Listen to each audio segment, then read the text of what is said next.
지난 시간에 사도행전 오리엔테이션 했죠. 오늘은 사도행전 조문으로 들어가지 않고 성령 하나님에 대해서 공부를 해보도록 하겠습니다. 우리가 지난 시간에 공부했죠. 사도행전은 사도들이 한 일을 기록한 책이 사도행전인데 사실은 성령님이 하신 일이라고 봐야 된다고 그랬어요. 사도행전에 베드로도 나오고 사도들, 특히 13장 이후에는 바울이라는 아주 특출한 사도가 나오지만은 그들 뒤에서 일하시는 분은 누구다? 성령 하나님이란 말이에요. 그래서 우리가 성령 하나님에 대해서 잘 몰라요. 그래서 성령 하나님에 대해서 우리가 처음부터 좀 차분하게 좀 공부를 해보자고요. 우리가 구약을 읽으면은 하나님 얘기가 많이 나온단 말이에요. 특히 여호와 또는 야훼. 그러니까 구약을 읽으면 하나님이 어떤 일들을 하셨구나. 이걸 우리가 알 수가 있단 말이에요. 그 다음에 복음서를 보면 예수 얘기가 많이 나오고 그렇죠? 그래서 예수님이 이런 분이구나. 이런 걸 우리가 알 수가 있단 말이에요. 그런데 성령님은 잘 몰라. 그래서 사도행전은 말이 사도행전이지 이게 무슨 행전이라고 그랬어요? 성령행전이라고 그랬죠. 그러니까 사도행전을 읽으면서는 이거는 성령행전으로 봐야 되기 때문에 우리가 성령 하나님을 알아야 된단 말이에요. 자, 봤어요?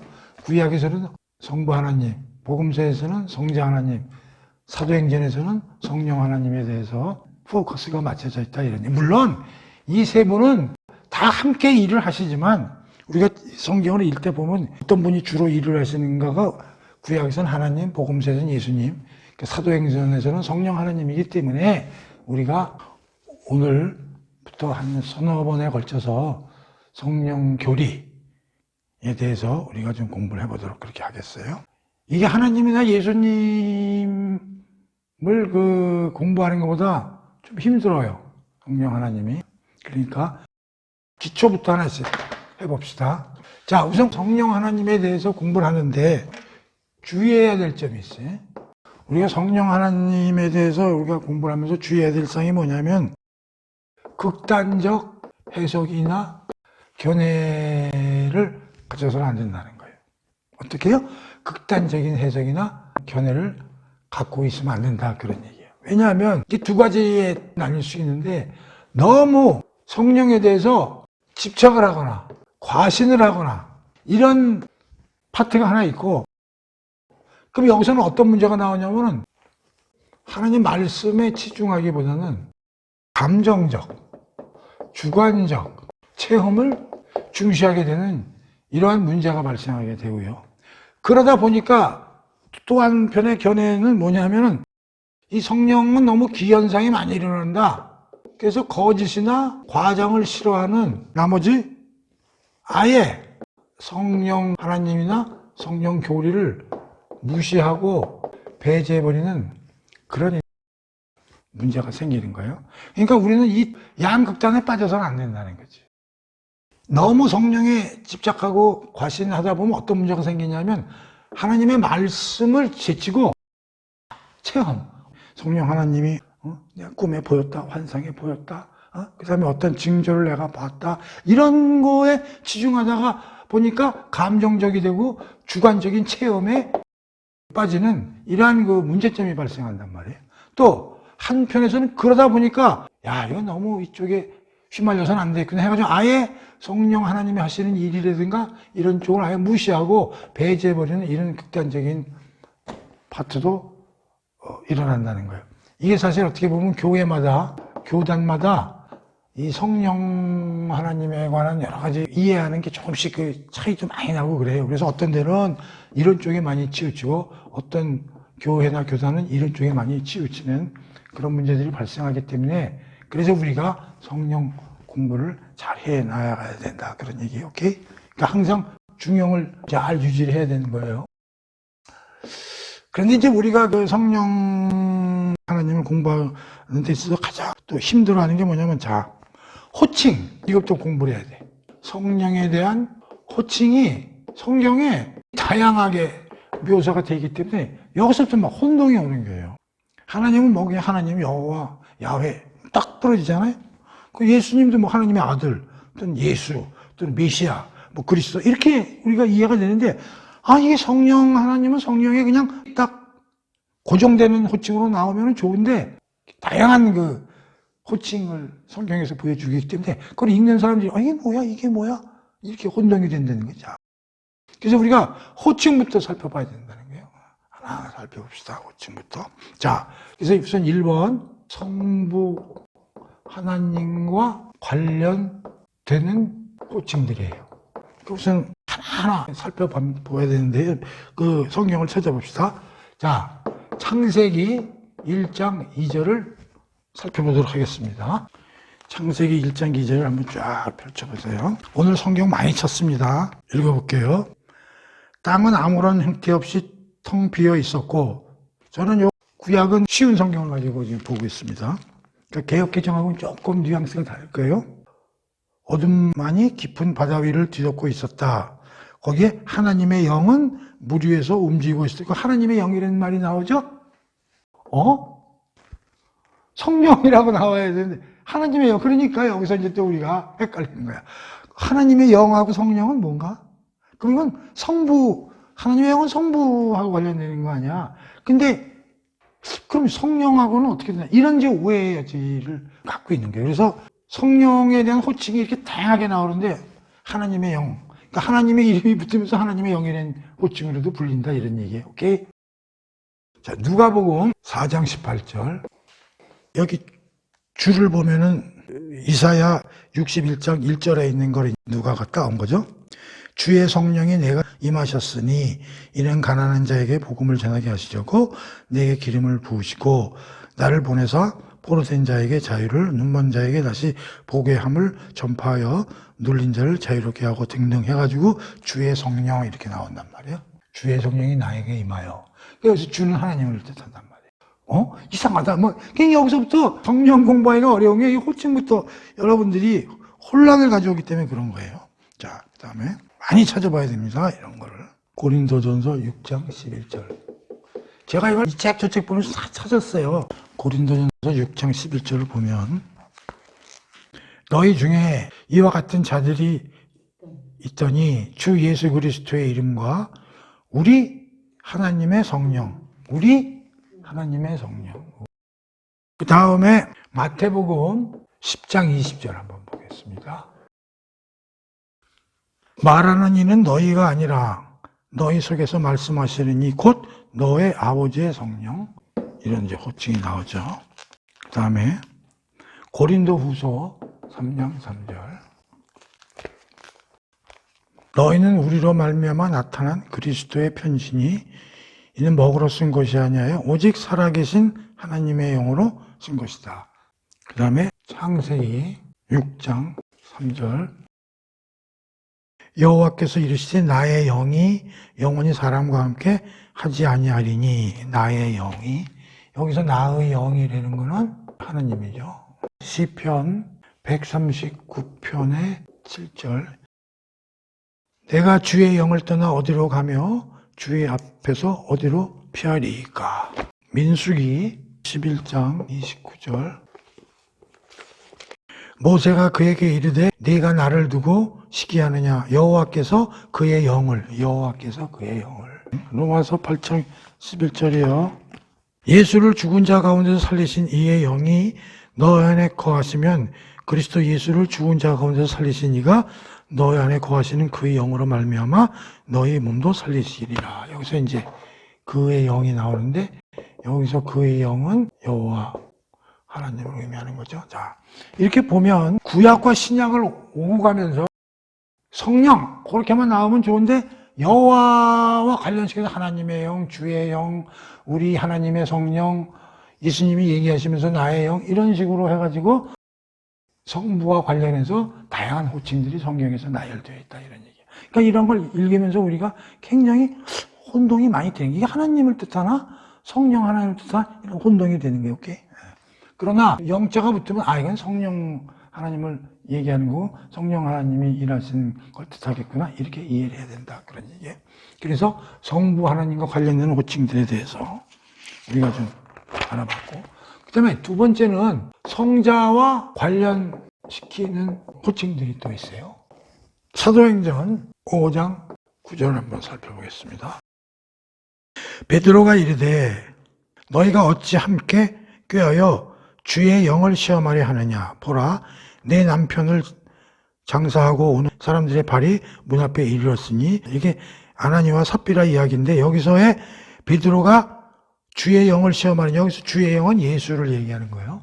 그러니까 여기 성경에 나오는 주가 성부를 가리킬 수도 있고 성자를 가리킬 수도 있고 이제 그렇게 문맥상 이제 그렇게 되는 것이죠. 그 다음에 이제 로마서 8장 9절을 한번 보겠습니다. 만일 너희 속에 하나님의 영이 거하시면 너희가 육신에 있지 아니하고 영에 있나니 누구든지 그리스도의 영이 없으면 그리스도의 사람이 아니라. 그래가지고 여기는 하나님의 영이라는 말도 나오고 그리스도의 영이라는 말도 나와요. 그 다음에 갈라디아서 4장 6절 한번 찾아보겠습니다. 너희가 아들이므로 하나님이 그 아들의 영을 우리 마음 가운데 보내사 아빠 아버지라 부르게 하셨느니라. 자, 너희가 아들이므로 하나님이 그 아들의 영, 그 아들은 예수 그리스도를 이렇게 얘기하지 않습니까? 자, 그러니까 지금 이런 귀절에서는 또 성자와 관련된 영이라는 호칭으로 또 이렇게 표현이 되고 있다는 거예요.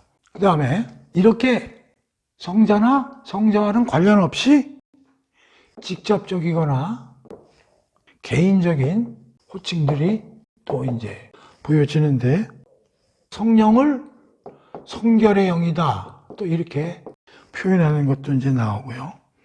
그 다음에 요한복음 14장 17절에 보면은 어떤 표현이 나오느냐 하면, 그는 진리의 영이라 세상은 능히 그를 받지 못하나니 이는 그를 보지도 못하고 알지도 못함이라. 그러나 너희는 그를 아나니 그는 너희와 함께 거하시며 또 너희 속에 계시겠음이니라.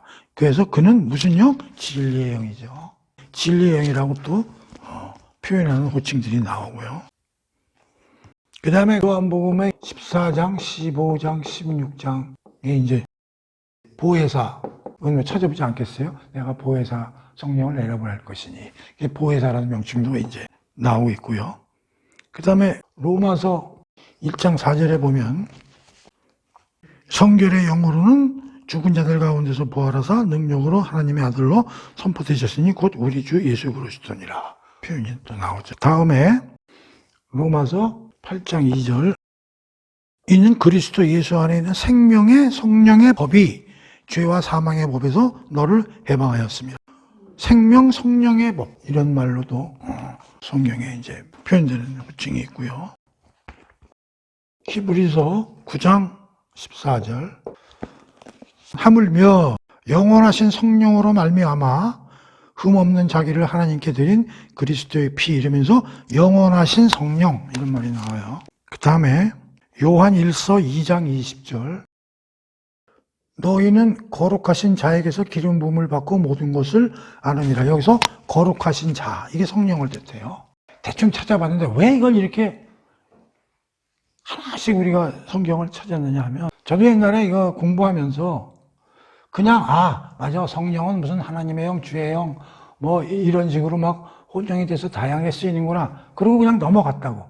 그러다 보니까 이게 금세 감이 안 와요. 그래서 이걸 하나하나 찾아보는 게 굉장히 중요한 거예요. 그래서 시간이 걸리지만 하나하나 찾아본 겁니다.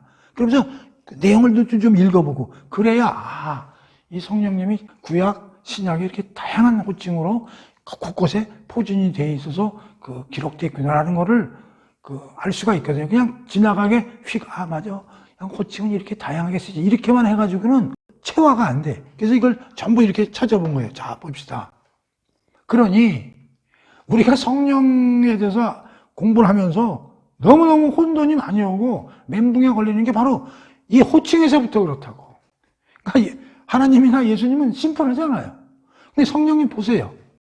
성부 하나님과 관련해서 여기다 영이라는 이름이 붙이기도 하고, 성자 예수와 그리스도와 관련해서 여기다가 영자가 붙기도 하고, 또 성부 성자와 관련 없이 직접적으로 개인적으로 그냥 성결의 영, 진리의 영, 보혜사, 생명의 성령, 영원하신 성령, 거룩하신 자, 이런 식으로 이 다양하게 표현이 된다. 그래서 이렇기 때문에 성령에 대해서 교회를 많이 다니는 분들도 호칭조차도 제대로 모르고 다니는 사람들이 허다하다 그런 얘기예요. 자, 다양하죠.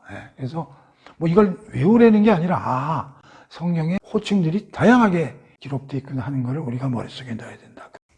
지웁니다. 아마 오늘 이거 공부하면서 야, 성령님이 성경 안에 이렇게 다양한 호칭들이 기록되어 있구나 하는 거 아마 처음 알으셨을 거예요. 자, 우리가 이제 성령 공부를 하면서 두 번째로 공부를 해야 될 게 뭐냐면 성령의 인격성입니다. 이걸 왜 살펴봐야 되냐면 우리가 이 성령을 어떤 힘, 에너지, 파워, 어떤 기적과 관련된 이런 걸로 성령을 오해하는 경우가 허다되는 거예요. 왜냐하면 그 이유는 이 성령이 하시는 일이 신비하고 은밀한 사역이 대다수이기 때문에 우리가 그렇게 느끼는 거예요.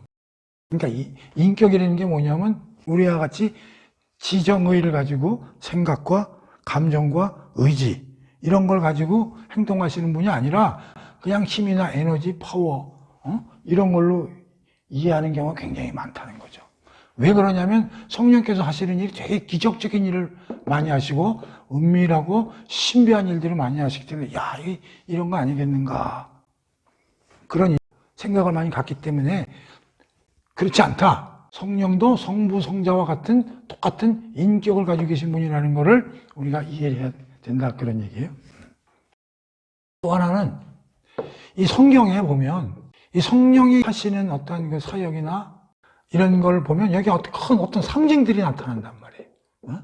우리가 이제 오순절날 2장에서 공부를 하겠지만 성령을 하시다 보면 무슨 방언이 터진다거나 우르릉 쿵쿵하는 뭐 지진이나 강한 바람 소리 같은 어떤 상징이 나타난다거나 또 불의 혀 같은 이러한 그 상징들이 나타난다거나 우리가 배웠죠. 예수님이 요단강에서 세례 요한한테 세례를 받으면서 비둘기 형상의 머리 위에 내려앉는 그런 상징이 나타났잖아요. 그러니까 이런 것들로 인해서 성령 하나님은 인격이라기보다는 어떤 힘이나 뭐 이런 거 아닌가 이런 오해를 이제 하게 되는 거란 말이에요. 그렇죠? 그 다음에 또 하나는 이 서신서 같은 거를 읽어보면은 인사말이나 이제 이런 게 나오는데 그 인사말에 성부나 성자에 대한 호칭은 나오는데 성령은 제외된 이런 것들이 나타나기 때문에 성부, 성자와 달리 성령 하나님은 인격은 없는 거구나 이렇게 오해할 여지가 있다는 거예요. 한번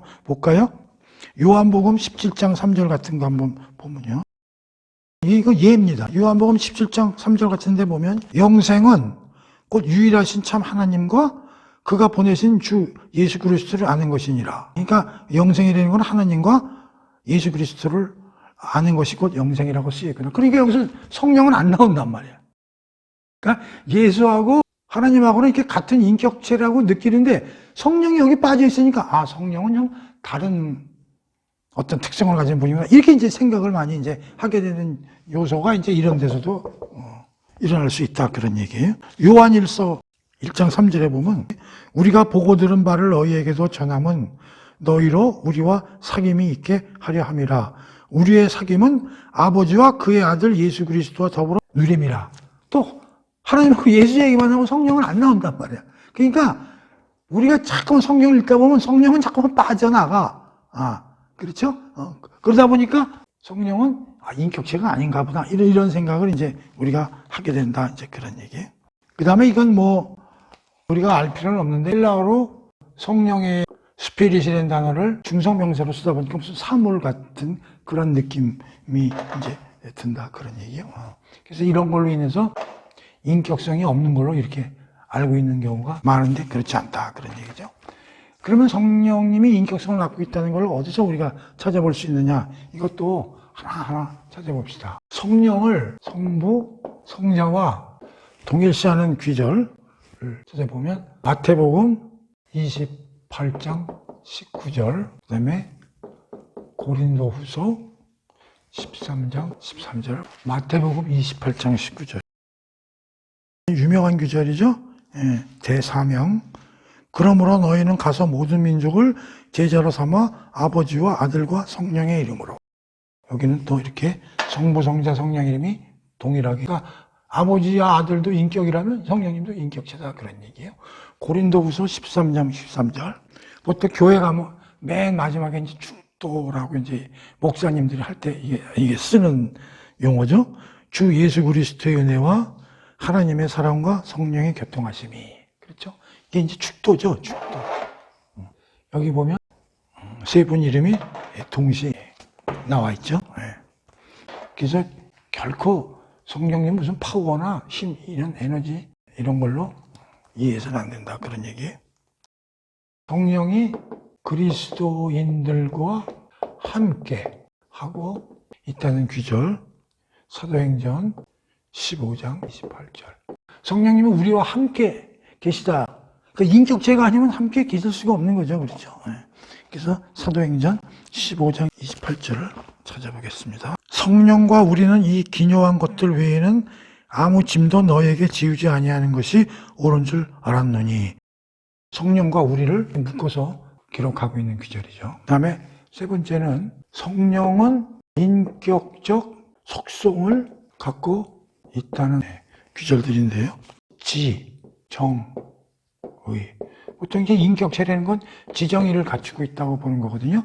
지는 이제 지식, 어떤 걸 알고 이러는 거죠. 그 다음에 정, 감정적인 거. 의는 의지, 행동, 뭘 하는 거, 이런 거란 말이에요. 인격체들만이 할 수 있는 거죠. 그래서 여기는 고린도전서 2장 11절, 정은 로마서 8장 27절이라든가 갈라디아서 5장 22절, 또 로마서 5장 5절, 에베소서 4장 30절. 의지와 관련한 거는 고린도전서 2장 1절. 고린도전서 2장 11절 한번 보겠습니다. 사람의 일을 사람의 속에 있는 영 외에 누가 알리요? 이와 같이 하나님의 일도 하나님의 영 외에는 아무도 알지 못하니라. 그러니까 하나님의 일을 누구든지 하나님의 일을 잘 모르는데 성령은 하나님의 일을 잘 아신다는 얘기지. 지적인 특성을 갖고 있다, 그런 얘기죠. 그 다음에 감정과 관련해서는 로마서 5장 5절부터 찾아보겠습니다. 소망이 우리를 부끄럽게 하지 아니함은 우리에게 주신 성령으로 말미암아 하나님의 사랑이 우리 마음에 부은 바 됨이니. 성령 하나님으로 말미암아 하나님이 우리 마음에 사랑을 듬뿍 부었다는 걸 알 수 있다, 그런 얘기죠. 8장 27절. 마음을 살피시는 이가 성령의 생각을 아시나니 성령이 하나님의 뜻대로 성도를 위하여 간구하심이니라. 이런 구절도 감정과 관련된 표현하는 그런 내용이고요. 그다음에 갈라디아서 5장 22절. 그 유명한 오직 성령의 열매는 사랑과 희락과 화평과 오래 참음과 자비와 양선과 충성과 온유와 절제. 이 성령의 열매죠. 성령 하나님이 우리에게 이런 열매를 맺게 해주시는 분이니까 감정이나 이런 걸 가지고 계신 인격체라는 걸 우리가 알 수가 있는 거죠. 에베소서 4장 30절은 찾아보지 않겠습니다.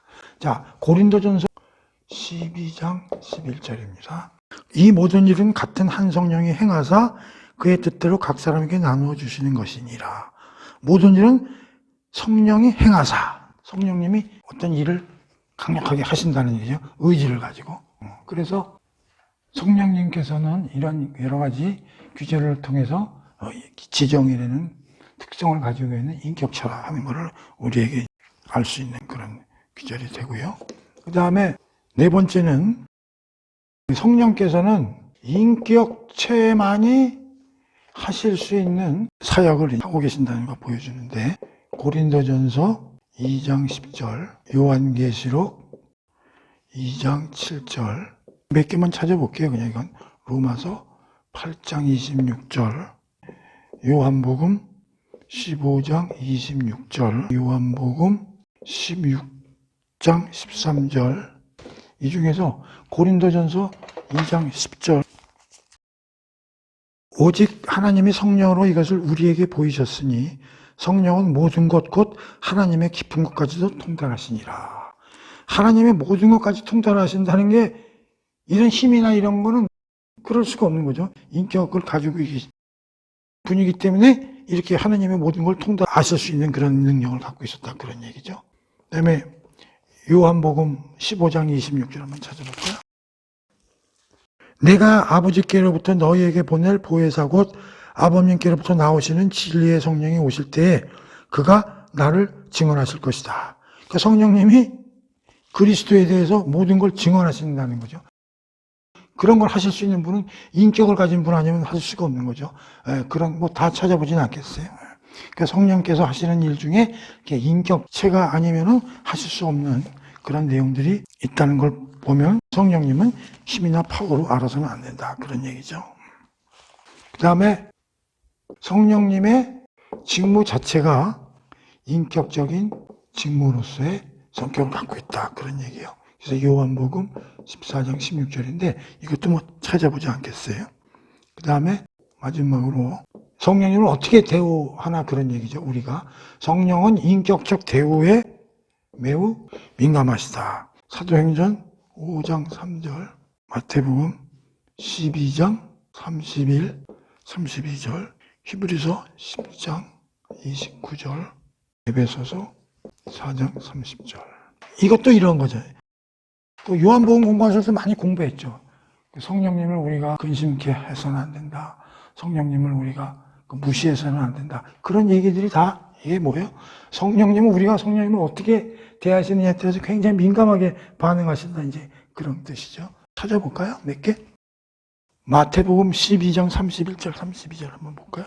그러므로 내가 너희에게 이르노니 사람에 대한 모든 죄와 모독은 사하심을 얻되 성령을 모독하는 것은 사하심을 얻지 못하겠고, 누구든지 말로 인자를 거역하면 사하심을 얻되 누구든지 말로 성령을 거역하면 이 세상과 오는 세상에서도 사하심을 얻지 못하니라.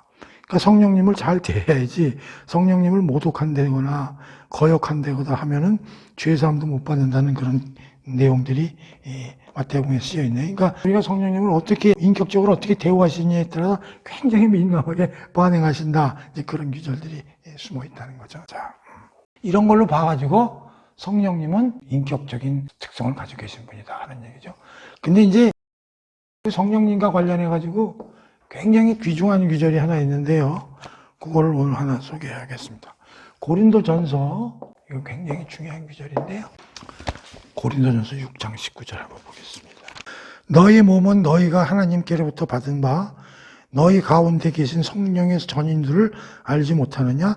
너희는 너희 자신의 것이 아니라 값으로 산 것은 되었을 때 그런즉 너희 몸으로 하나님께 영광을 돌리라. 여기 보면 우리 몸이 뭐라고 그래요?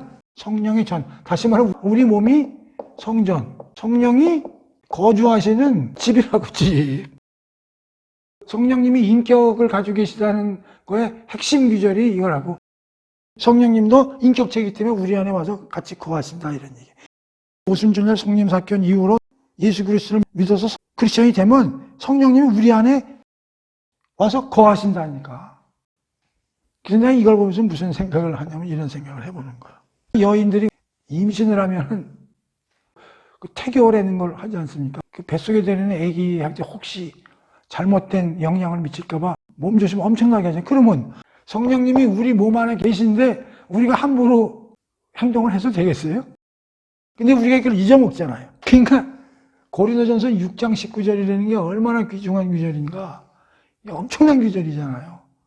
성령님이 우리 마음에 집으로 쓰시겠다니 우리가 얼마나 조심해서 성령님이 싫어하시지 않게, 근심하시지 않게, 모욕당하시지 않게 그렇게 살아야 되잖아요. 내가 성령님의 그 인격에 관련해서 이렇게 규절을 찾아보다가 이거를 이제 다시 한번 생각해 보게 된 거예요. 야, 성령님이 우리 안에 거하시는 거야. 우리가 성령님이 거하시는 집이구나. 그러니까 우리가 얼마나 행동을 조심해야 되냐, 그런 얘기죠. 그렇죠? 그래서 우리가 이제 성령의 호칭 문제, 성령이 인격체되는 문제, 그 중에서도 다 잊어먹더라도 고린도 6장 19절에 우리 안에 성령님이 거하시는다 하는 걸 우리가 알고 있어야 되겠다는 얘기예요. 오케이. 성령에 관한 아주 기초부터 하나 밟아서 알아보는 거예요. 이걸 해야 돼요. 사도행전 들어가서 귀절 읽고 이러는 게 중요한 게 아니라 구약에서 하나님을 알고 복음서에서 예수님을 알듯이 우리가 사도행전 안에서 성령님을 알아야 되는데 성령님이 하시는 일만 막 나열이 돼 있고 바울이 막 전도여행 다니는 거 나와 있고 그러다 보니까 성령님을 잘 몰라 잊어먹고 그래서 우리가 지금 성령 하나님에 대해서 아주 기초부터 수학으로 말하면 구단부터 하는 거예요. 명칭서부터. 성령님은 이렇게 다양한 호칭과 또 다양한 인격적인 존재로서의 일을 하시는 걸 우리가 알 수 있구나. 자, 그 다음에 우리가 또 하나 알아야 될 건 성령님의 속성 중에 하나는 성령님의 신성. 성부, 성자와 같이 신적인 파워나 능력을 가지고 계신 분이 성령 하나님입니다. 첫 번째는 성령님의 신성함을 주장하고 있다. 그런 얘기죠. 그래서 사도행전 5장 3절에서 4절인데 뭐라고 쓰였나 받아보겠습니다. 아나니와 삽비라 이야기입니다. 나중에 그 사도행전 공부하면서 이제 다시 공부를 하게 되죠. 그 아나니와 삽비라가 부부인데 이 두 사람이 교인이에요. 교인인데 자기네가 가지고 있는 재산을 교회에 내놓겠다고 약속을 했는데 그것을 속이는 사건이 발생하는 거죠. 볼까요? 베드로가 이르되 아나니아야 어찌하여 사탄이 네 마음에 가득하여 네가 성령을 속이고 땅값 얼마를 감추었느냐. 땅이 그대로 있을 때에는 네 땅이 아니며 판 후에도 네 마음대로 할 수가 없더냐. 어찌하여 이 일을 네 마음에 두었느냐. 사람에게 거짓말한 것이 아니요 하나님께서 하신 것이다. 그러니까 아나니아와 삽비라가 두 부부인데 그들이 마음속으로 얘를 집이라는 걸 팔아서 교회에 바쳐야지 그렇게 생각을 했다가 나중에 마음을 바꿔가지고 반만 교회에 내야지 그렇게 한 거예요. 근데 베드로가 그걸 어떻게 알아? 그러니까 성령이 베드로로 하여금 그걸 알게 하신 거예요. 그래가지고 베드로가 너는 당초에 다 내기로 했잖아. 근데 왜 반만 내는 거야? 라고 베드로가 알게 되는 거죠. 베드로가 무슨 수를 주신 것이 알겠어요. 성령 하나님이 알게 해서 알게 된 사실이죠. 그래서 사도행전 5장 3절 4절에는 이만큼 성령님이 모든 걸 꿰뚫는 신적인 능력을 갖고 있다는 것을 보여주는 귀절이다. 그런 얘기. 이건 뭐 이렇게 어려운 건 아니죠. 특히 이제 성령의 호칭 중에 하나님과 이렇게 연결돼서 쓰이는 게 아까 많이 봤잖아요. 근데 하나님은 어떤 분이에요? 여러 가지 일을 하시지만 없는 데서 있는 거를 창조하시는 분이고 죽은 걸 살리시는 분이잖아요. 이게 엄청난 능력이잖아요. 그러니까 뭐 성령님도 하나님과 연결돼서 주의 영, 하나님의 영 이렇게 불리시니까 하나님의 속성 중에 신적인 특성을 성령 하나님께도 존재한다는 그런 귀절들이 많이 있다는 거죠. 이건 그냥 소개만 할게요. 히브리서 9장 14절, 시편 139편의 7, 누가복음 1장 35절, 고린도전서 2장 10절, 11절, 요한복음 14장 26절, 16절, 13절. 이건 찾아보지 않겠습니다. 성령님께서도 하나님과 같은 신적인 능력을 갖고 계셨다. 그 다음에 창세기 1장 2절 창조하실 때 같이 일을 하셨다고 그랬잖아요. 욥기 33장 4절이라든가 요한복음 3장 5절, 7절, 6장 63절 같은데 신적인 특성의 일을 하시고 있다. 그 다음에 이제 영감을 주시는 이거는 말씀하고 관련되는 건데 이건 몇 개 찾아보겠습니다. 베드로후서 1장 20절에서 21절 하고요. 로마서 1장 4절하고 로마서 8장 11절하고 베드로후서 1장 20절 한번 찾아볼게요. 먼저 알 것은 성경의 모든 예언은 사사로이 풀 것이 아니니 예언은 언제든지 사람의 뜻으로 낸 것이 아니요 오직 성령의 감동하심을 받은 사람들이 하나님께 받아 말한 것이니라. 그러니까 이 성경은 성령 하나님의 인스피레이션, 영감으로 사람들로 하여금 쓰게 했다. 그런 얘기예요. 그래서 성령님의 신성한 능력 중에 하나가 뭐예요? 영감을 주셔가지고 예언을 하게 하셨다. 그런 내용이라는 거예요. 그것도 굉장히 성령님이 하시는 일 중에 아주 독특한 일이시죠. 그렇죠? 기초적으로 성령의 호칭, 성령 하나님의 인격성, 성령 하나님의 신성함에 대해서 우리가 알아봤습니다. 자, 그 다음에 이제 오늘 공부 마지막이 되겠는데요. 성령 하나님과 다른 위격이라고 하는 성부, 성자죠. 성령 하나님과 다른 위격, 성부, 성자 하나님과의 관계. 굉장히 중요합니다, 이거. 성경상 우리가 믿는 하나님은 삼위일체 하나님이라고 그러죠. 삼위일체 하나님이라고 셋이 하나다 그런 뜻 아니에요? 하나님은 삼위격으로 존재하신다. 이 삼위격이라는 것은 인격을 뜻하는 거예요. 삼위인격으로 존재하신다. 근데 이 위격은 상호 독립적이다. 그 다음에 이 세 분은 지위가 동등하다. 차별이 없는 거예요. 성부, 성자, 성령님은 레벨이 같다 이런 얘기예요. 그러면서 성부, 성자, 성령 하나님은 한 분 하나님이다. 이 세 가지가 포함되는 게 삼위일체 하나님이거든요. 이게 굉장히 설명하기가 어려운 거라고 그랬어요. 그러나 성경을 우리가 분석해 보면 성부, 성자, 성령 간에는 이러한 관계가 있는 거예요. 그래서 우리는 이걸 뭐라고 그러냐면 본질적 삼위일체론이다 이제 이런 말을 쓰는데, 자, 지금 우리가 공부하는 건 뭐냐면 하시는 사역과 관련해서 어떤 관계가 있는가 하는 거예요. 이거는 본질적으로 존재론적으로 봤을 때 이렇다는 거예요. 하시는 사역 일과 관련해서는 어떤 관계냐? 이걸 우리는 경륜적 삼위일체 이렇게 불러요. 경륜적 삼위일체다. 이거는 본질적 삼위일체다. 이게 훨씬 중요하죠. 그러니까 세 분은 똑같은 거예요. 레벨이 똑같고 한 하나님이고 상호 독립적으로 지정의를 가지고 독립적으로 생각하시고 독립적으로 일하시고 독립적으로 감정을 가지신 분이 되는 거예요. 그게 본질적 삼위일체론인데 하는 일에 있어서 이걸 우리는 경륜이라는 거는 일이라는 뜻이에요. 일에 있어서는 조금 달라요. 그래서 이걸 살펴봐야 되는데, 자, 우선 첫 번째, 성자는 성부에 종속된다. 이게 뭐냐면 요한복음 14장 10절 찾아보겠습니다. 예수님이 뭐라고 그러시냐면 내가 아버지 안에 거하고 아버지는 내 안에 계신 것을 내가 믿지 아니하느냐? 내가 너희에게 이르는 말은 스스로 하는 말이 아니라 아버지께서 내 안에 계셔서 그의 일을 하시는 것이니라. 내가 아버지 안에 거하고 아버지께서 내 안에 계심을 믿으라. 그렇지 못하겠거든 행하는 그 일로 말미암아 나를 믿으라.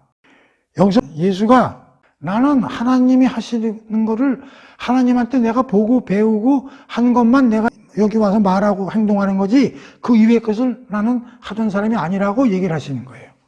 그러니까 얼핏 들으면 종속되어 있는 것 같지. 하나님을 벗어나지 않는 거예요, 성자는. 말과 행동에 의해서. 그러니까 자칫 잘못 들으면 성자는 하나님의 레벨이 떨어지는 거 아니야? 종속되어 있는 거 아니야? 라고 생각할 수가 있다는 거예요. 근데 그것은 사역하는 일에 있어서 그렇게 성부가 얘기하고 한 말, 행동에 당신이 맞춰서 그걸 넘어서지 않아서 행동한다는 걸 보여주는 거예요. 그래서 성자는 성부의 그런 차원에서 종속되어 있다고 볼 수도 있다. 그런 얘기예요. 오케이? 자, 그러면 성령 하나님은 성부에게도 종속되어 있고 성자에게도 하시는 일이 종속되어 있다고 표현되는 게 많은 거예요. 자, 한번 찾아볼게요. 이게 굉장히 중요한 거예요. 요한복음 16장 13절이고요. 요한복음 16장 14절, 에베소서 3장 16절, 요한복음 16장 13절 보겠습니다. 진리의 성령이 오시면 그가 너희를 모든 진리로 인도하시니리 그가 스스로 말하지 않고 오직 들은 것을 말하며 장래일을 너희에게 알리시리라. 그가 스스로 말하지 않고 오직 들은 것만 얘기한다 그랬어요. 들은 것만. 그 다음에 14절 그가 내 영광을 나타낼 것을 가지고 너희에게 알리시겠습니다. 여기서 내 것은 뭐예요? 그리스도죠. 자, 잘 보세요. 여기서 또 우리가 멘붕이 빠지고 오해의 여지가 있는 게 뭐냐면 본질적 존재론적으로는 전혀 레벨상 똑같고 상하가 없고 다 동등하신 거예요.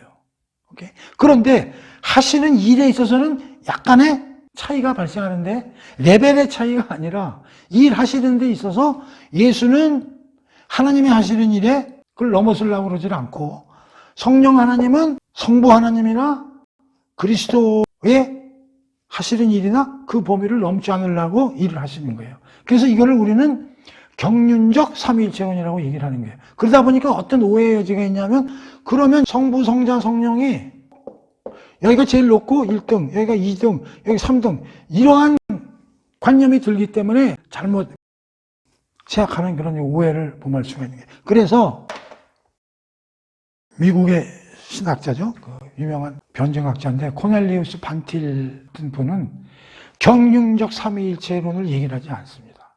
오로지 성부, 성자, 성령은 독립된 인격체를 가진 지위가 동등하며 한 하나님이라는 본체적 삼위일체로만 얘기를 하지 경륜적 삼위일체로는 아예 말을 안 하고 이거를 강조하는 사람은 이단이다 라는 것까지도 그 코넬리우스 반틸이라는 신학자는 얘기를 해요. 그만큼 이게 잘못 전달이 되면 오해의 여지가 굉장히 크기 때문에 그러는 거예요. 그러나 바구니에 1, 2, 3이라는 숫자가 들어있으면 그거를 표현하는 사람이 1, 2, 4를 표현하면 안 되는 거죠.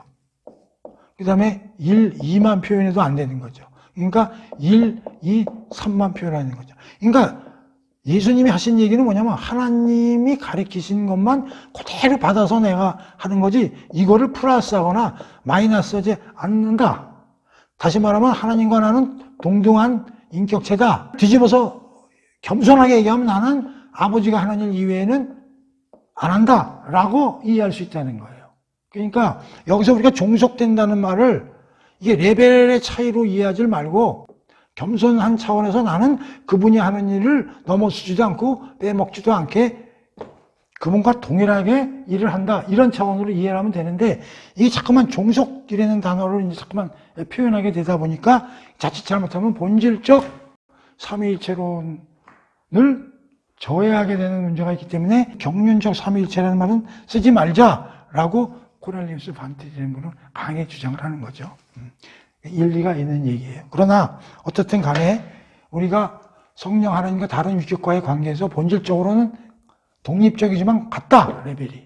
그러나 일하는 데 있어서는 성자는 성부 하나님의 보고 배운 거 이외에는 그걸 넘지 않는다. 또 성령 하나님은 성부와 성자 하나님이 하시는 일의 범위를 넘지 않는다. 따라서 성자는 성부에 종속되어 있고 성령은 성부와 성자의 종속이라는 표현이 좀 애매하지만 종속이라는 말을 그래서 우리는 쓰지 말고 그분이 가르치시는 범위를 넘지 않는다. 그렇게 이야기를 하는 게 좋겠죠. 그래서 이 삼위일체의 성부, 성자, 성령 간의 이 관계를 참 설명하기가 어려운 과제죠. 그래서 어떤 신학자들도 이렇게 얘기합니다. 성부 하나님은 보이지 않는 신성함을 가지고 계신 분이다. 눈으로 보고 만져지지 않는 그런 신성함을 가지고 계신 분이 성부 하나님이다. 성자 하나님은 이 안으로 내려오셨잖아요. 성육신에서. 그래서 그는 보이는 신성함을 갖고 계신 분이다. 성령 하나님은 우리에게 일을 하셔서 성자가 신성 충만하심을 보여주신다.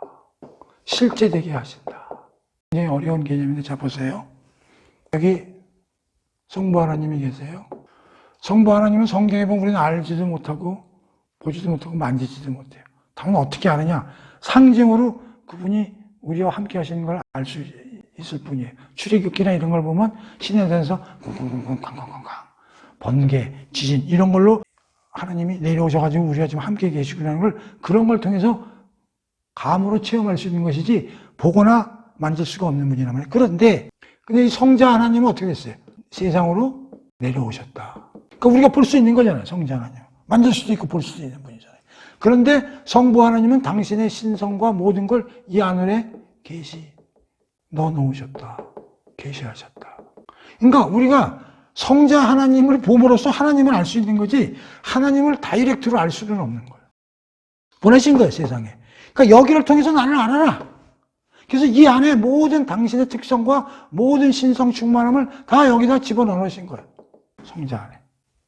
그러니까 예수님을 보면 그가 가리키고 그가 행동하는 걸 보면 하나님을 알 수가 있는 거예요. 그래서 예수님이 맨날 나는 이 하나님이 한 거 하고 가르치신 말 이외에는 하지 않는다고 계속 얘기를 하신 거란 말이에요. 그런데 성령 하나님이 고린도전서 6장 19절에서 우리 안에 거하신다 그랬죠.